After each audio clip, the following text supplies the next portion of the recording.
ओम श्री गणेशाय नमः। तिल चौथ व्रत की कथा। संकट चौथ या संकष्टी चतुर्थी व्रत संतान की लंबी आयु व खुशहाली के लिए रखा जाता है। मान्यता है कि संकट चौथ व्रत में बिना व्रत कथा सुने पड़े व्रत का फल नहीं मिलता। ज्योतिषी विद्वानों के अनुसार संकट चौथ का व्रत बिना व्रत कथा के अधूरा माना जाता है। इस व्रत को लेकर कई कहानियां प्रचलित है, जिसमें बुढ़िया माई की कहानी, भगवान श्री गणेश से जुड़ी कथा, माता पार्वती, भगवान शंकर आदि से जुड़ी कहानी सुनी जाती हैं। संकट चौथ व्रत की पहली कथा। इससे पीछे ये कहानी है कि माँ पार्वती एक बार स्नान करने गई। स्नान घर से बाहर उन्होंने अपने पुत्र गणेश जी को खड़ा कर दिया। उन्हें रखवाले का आदेश देते हुए कहा कि जब तक मैं स्नान घर खुद बाहर न आऊं, किसी को भीतर आने की इजाज़त मत देना। गणेश जी अपनी माँ की बात मानते हुए पहरा देने लगे। उसी समय भगवान शिव माँ पार्वती से मिलने आए, लेकिन गणेश भगवान ने उन्हें दरवाजे पर ही कुछ देर के लिए रुकने को कहा। भगवान शिव ने इस बात से बेहद आहत और अपमानित महसूस किया। गुस्से में उन्होंने गणेश भगवान पर त्रिशूल का वार किया, जिससे उनकी गर्दन दूर जा गिरी। स्नान घर से बाहर शोरगुल सुनकर जब माता पार्वती बाहर आईं तो देखा गणेश जी की गर्दन कटी हुई है। ये देखकर वे रोने लगी। उन्होंने शिव जी से कहा कि गणेश जी के प्राण फिर से वापस कर दे। इस पर शिव जी ने एक हाथी का सिर लेकर गणेश जी को लगा दिया। इस तरह से गणेश भगवान को दूसरा जीवन मिला। तभी से गणेश की हाथी की तरह सूंड होने लगी। तभी से महिलाएं बच्चों की सलामती के लिए माघ माह के कृष्ण पक्ष की चतुर्थी को गणेश चतुर्थी का व्रत करने लगीं। संकट चौथ व्रत की दूसरी कथा। किसी नगर में एक कुम्हार रहता था।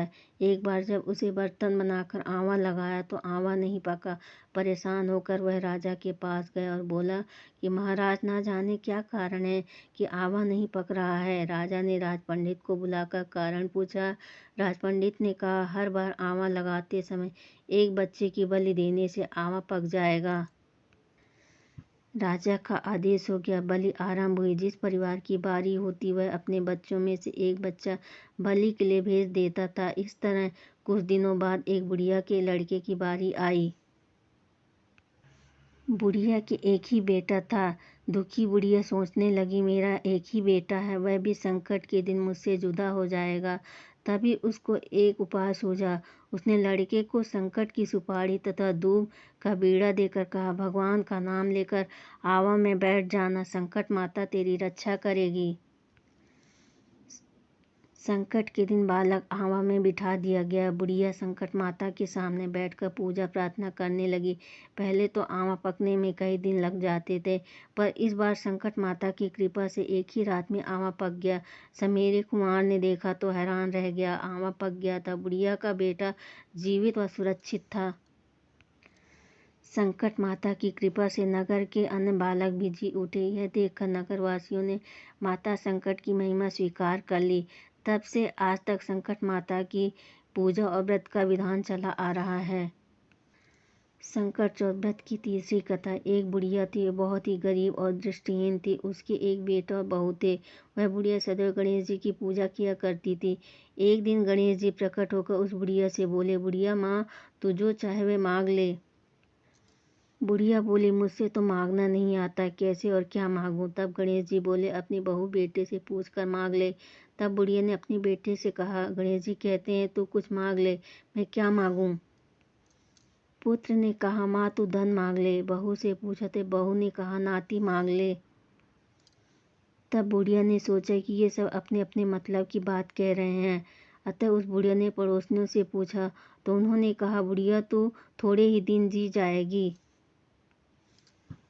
क्यों तू धन मांगे, क्यों तू नाती मांगे, तो अपनी आंखों की रोशनी मांग ले, जिससे तेरी जिंदगी आराम से कट जाए। इस पर बुढ़िया बोले, यदि आप प्रसन्न हैं तो मुझे 9 कौड़ी की माया दे, निरोगी काया दे, अमर सुहाग दे, आंखों की रोशनी दे, नाती दे, पोता दे, सब परिवार की सुख दे और अंत में मोक्ष दे। यह सुनकर तब गणेश जी बोले, बुढ़िया माँ, तुमने तो हमें ठगा, फिर भी जो तूने मांगा है वचन के अनुसार सब तुझे मिलेगा। और कहकर गणेश जी अंतर्ध्यान हो गए। उधर बुढ़िया माँ ने जो कुछ मांगा वह सब कुछ मिल गया। हे गणेश जी महाराज, जैसे तुमने उस बुढ़िया माँ के सब कुछ दिया वैसे ही सबको देना। बोलो गणेश जी महाराज की जय।